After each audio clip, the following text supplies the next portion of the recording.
샬롬 1월 12일 수요일 하나님 나라를 시작하는 말씀 묵상 시간입니다. 오늘도 하나님 우리 아버지와 주 예수 그리스도께서 주시는 은혜와 평강이 우리 우신 성도님들께 있기를 간절히 기도합니다. 오늘 우리에게 주신 하나님의 말씀은 요한복음 4장 15절에서 26절까지의 말씀인데요. 젊은 이누리 이혜민 집사님께서 오늘의 말씀을 봉독해 주시겠습니다.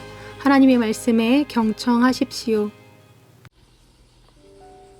여자가 이르되 주여 그런 물을 내게 주사 목마르지도 않고 또 여기 물 기르러 오지도 않게 하옵소서. 이르시되 가서 내 남편을 불러오라. 여자가 대답하여 이르되 나는 남편이 없나이다. 예수께서 이르시되 내가 남편이 없다 하는 말이 옳도다. 너에게 남편 5이 있었고 지금 있는 자도 내 남편이 아니니 내 말이 참되도다. 여자가 이르되 주여 내가 보니 선지자로소이다. 우리 조상들은 이 산에서 예배하였는데 당신들의 말은 예배할 곳이 예루살렘에 있다 하더이다. 예수께서 이르시되 여자여 내 말을 믿으라. 이 산에서도 말고 예루살렘에서도 말고 너희가 아버지께 예배할 때가 이르리라.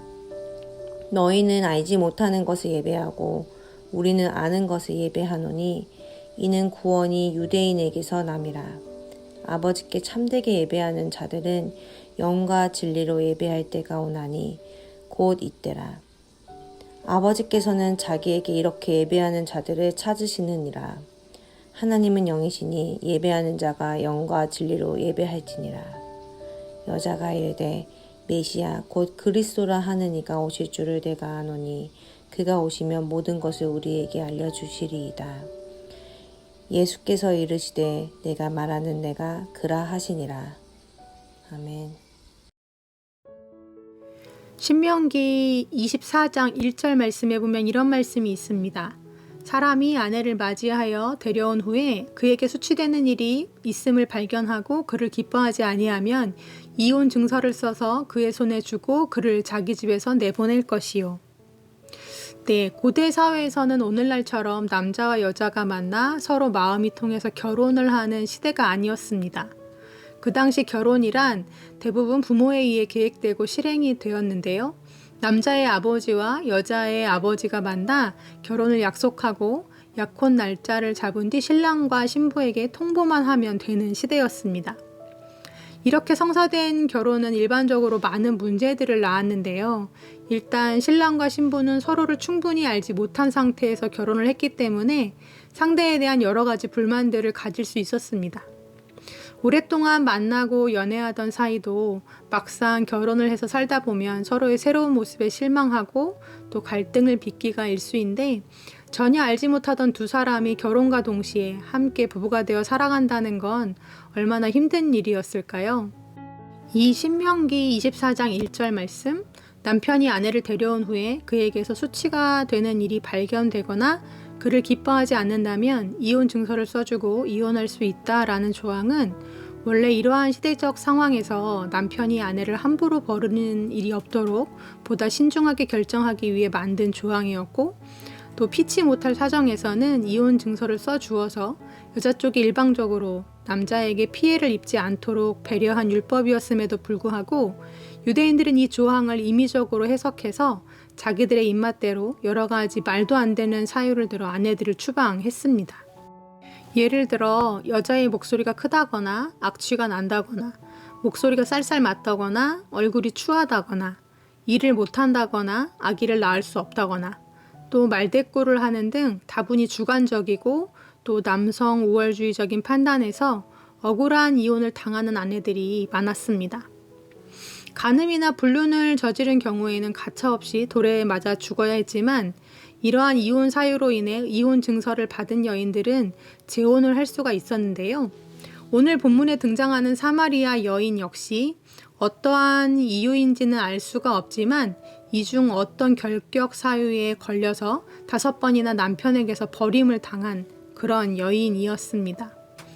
지금 있는 남편은 남편이 아니라 하니 지금 함께 살고 있는 남자는 이 여인을 결혼의 관계로 인정해주지 않고 첩처럼 데리고 살고 있는 경우이거나 또는 그 당시 경제활동을 전혀 할 수 없었던 여자 입장에서는 자기를 책임져줄 남편이 없는 경우에 직업 여성으로서 전락할 수밖에 없었는데요.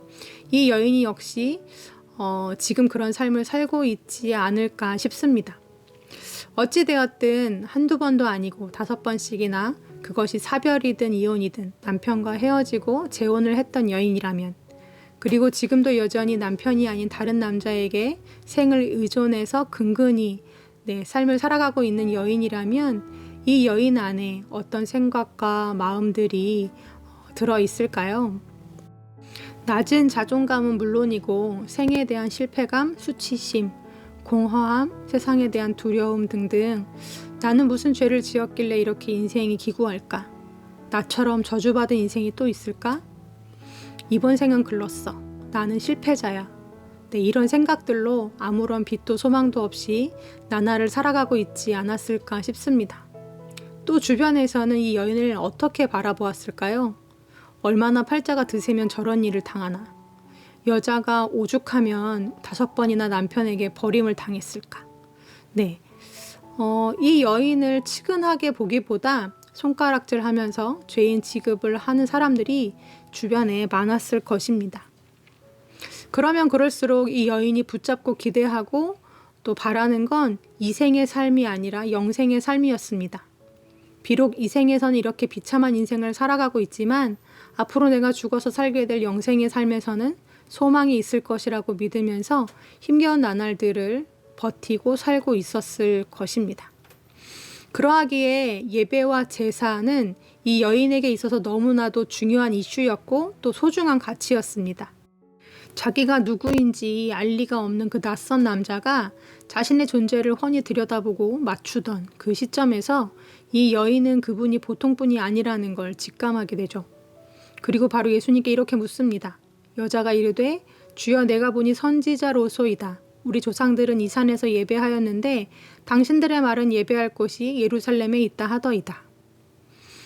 좀 생뚱맞은 질문이지만 이 여인이 예수님께 다른 것이 아닌 이 질문을 가장 먼저 드렸던 이유는 그녀에게 있어서 예배가 가장 중요한 이슈였고 궁금한 질문이었기 때문입니다.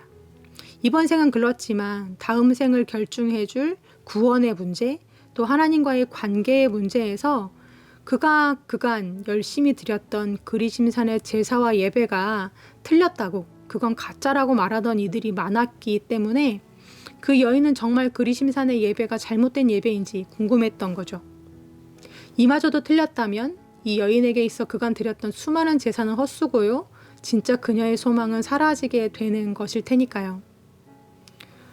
이 불쌍한 여인을 만나기 위해 일부러 찾아오신 예수님은 이 여인의 제사가 잘못되지 않았음을, 그리심산이든 예루살렘이든 그건 추호도 중요한 문제가 아님을, 가난한 마음으로 참되게 하나님을 찾고 예배하는 자들의 예배를 하나님이 기뻐 받으심을 예수님은 말씀해 주십니다.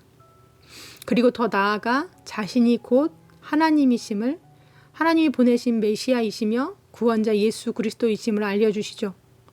사람들에게 버림받고 세상에 버림받고 하나님에게마저 버림받으면 어쩌나 하는 두려움으로 살고 있던 그녀에게 주님이 친히 찾아오셔서 구원을 베풀어 주신 것입니다. 세상에서는 어떤 취급을 받고 또 나 역시 나를 어떻게 생각하고 있든지 상관없이 그분은 직접 나를 찾아오셔서 내가 하나님께 사랑받는 자임을 알려주십니다. 사랑하는 우리 우신 가족들, 두려움으로 묶여있는 고단함과 공허함으로 세상을 살아가고 있는 우리들에게 주님이 찾아오십니다. 마셔도 계속해서 목마를 수밖에 없는 내 우물가로 그 하나님이 찾아오셔서 죽어서 얻는 영생이 아니요 예수님과 함께할 때 시작되는 영생을 알게 하시고 살게 하십니다. 나에게 그분이 관심을 가지고 계시고 실패와 낭망 속에서 나의 주저앉음을 원치 않으시며 일으켜 세우시는 그분의 은혜를 맛보기를 원하십니다. 세상이 어떤 취급을 하든 어떤 평가를 하든 내가 내 자신을 어떻게 생각하든 나를 사랑하시는 하나님을 바라봅시다. 오늘도 나를 향해 측은히 여기시며 내 우물가로 직접 찾아오사 내게 말씀을 걸어오시는 그 주님을 바라보고 만나는 이 아침이 되시기를 간절히 기도합니다. 아멘. 함께 말씀을 기억하며 기도하시겠습니다. 하나님, 실패감을 떨쳐버릴 수가 없습니다. 여전히 세상은 두렵습니다. 수많은 비교와 평가 속에서 낮아진 자존감과 나도 나를 사랑할 수 없는 이 마음을 주님이 먼저 아십니다. 주님, 우리를 불쌍히 여겨주시고 오늘 내게도 다가와 사랑한다 말씀하여 주옵소서. 주님의 그 은혜와 사랑으로 오늘도 우리 오신 성도님들을 일으켜 세워주시기를 간절히 소망합니다. 예수님의 이름으로 기도드립니다. 아멘. 말씀을 마쳤습니다. 오늘은 우물가의 여인이 되어 예수님을 맞이하면 좋겠습니다. 나의 우물가로 예수님을 초대하면 좋겠습니다. 주님, 나의 목마름을, 나의 이 두려움과 공허함을 주님의 사랑으로 채워주세요. 기도하면 좋겠습니다. 함께 기도하시겠습니다.